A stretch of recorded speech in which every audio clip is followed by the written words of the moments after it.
Hi guys, Mario here. So, first and foremost, Happy New Year. We're in 2020, and oh, by the way, a terrorist is dead.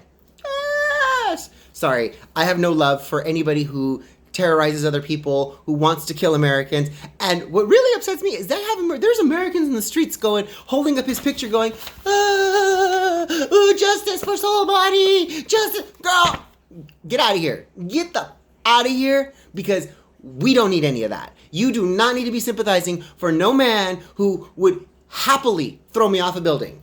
And I'll tell you right now, I ain't gonna be one of them videos where they're chopping people's head off. I'm gonna be fighting. I'll never make it to that video. I'll be long gone before they ever line me up so they can execute me. Ain't gonna happen. And that's really what I want to talk about, you guys, today. We have hundreds, if not thousands, of young men and women rushing to serve because we got served the greatest Christmas gift with this whole Iran thing. Our Marines are excited. They're like, hoorah, I get to smash. They're waiting to smash because for the last 8 years, they've not been able to do anything. They've had their hands tied. Obama just went, we'll drone strike, nah. So he really, honestly, we don't want to put boots on the ground, but the boots that are ready to go on the ground, they're ready to go on the ground.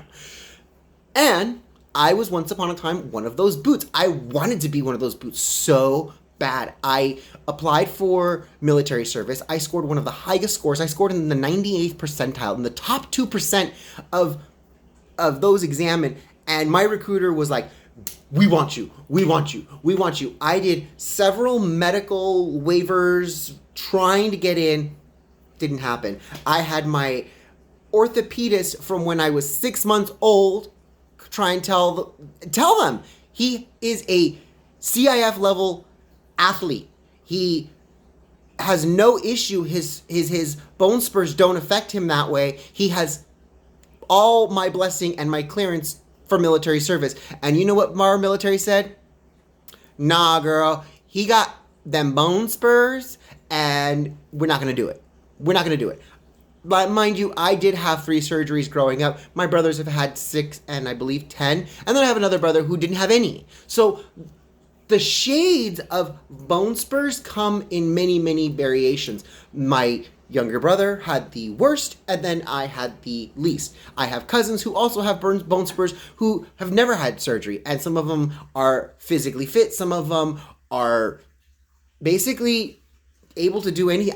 My youngest brother, who went with the most surgeries, is still a police officer. I mean, you have to pass a physical fitness test in order to become a police officer, and he passed top of his class, which tells you that if you really wanted to, bone spurs aren't going to limit you, but they will limit your military service. Without a doubt, they will not take you. So when people say, oh, well, our president didn't serve military because he had bone spurs, what a fucking BS. Sorry, I didn't get to serve in the military either because of my bone spurs, and I was one of them smart kids.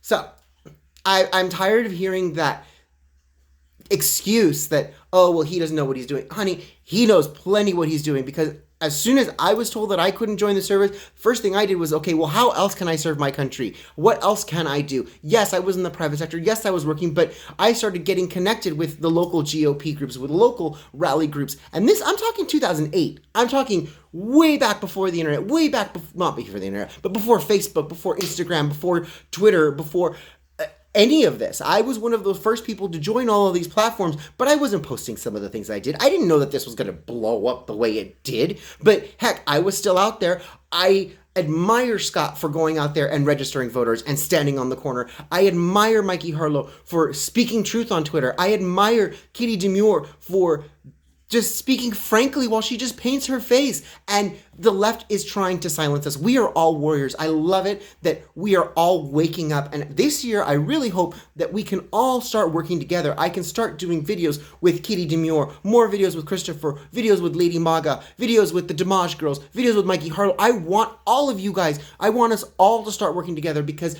right now we're individual voices, but when we start working together, we become a chorus, and then the media can't ignore us. When I was at the Loyola Marymount debates, my friends, your patriots, were over there going, dude, check out this guy right here. Look at him. He's in 7-inch stilettos and rainbow flags. He's on our side. And do you know what that cameraman did? everything but me. He recorded everyone but me because the media doesn't want to see us.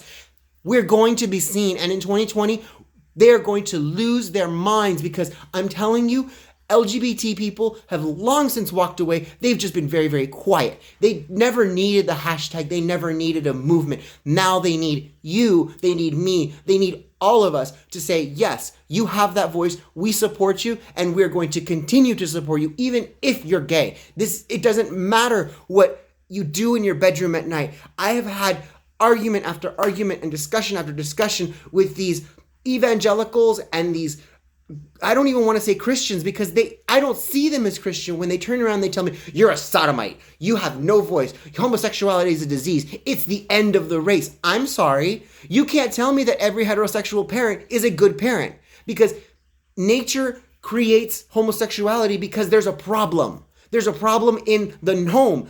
These people who have kids who kill their kids in their sleep because they are depressed. I'm sorry, that's not healthy for a child. And you've got two gay men like myself and my husband who wish nothing more than to have children and want to raise the next generation. That nurture is still there. So why would you tell them that they're less than, or tell them that they need to disappear, when they would be more than happy to take a crack baby over the woman who's over here doing her drugs and feels that it's more important to feed her habit than feed her child? I don't understand it, but yet they'll tell me that I have no place in this country. I'm gonna tell you right now, I do have a place. I have a place right here in my home, and I have a right here in my community, and I have a place right here with you guys. I love you guys. We're gonna make this a great 2020. I can feel it. I love you. I will see you guys later.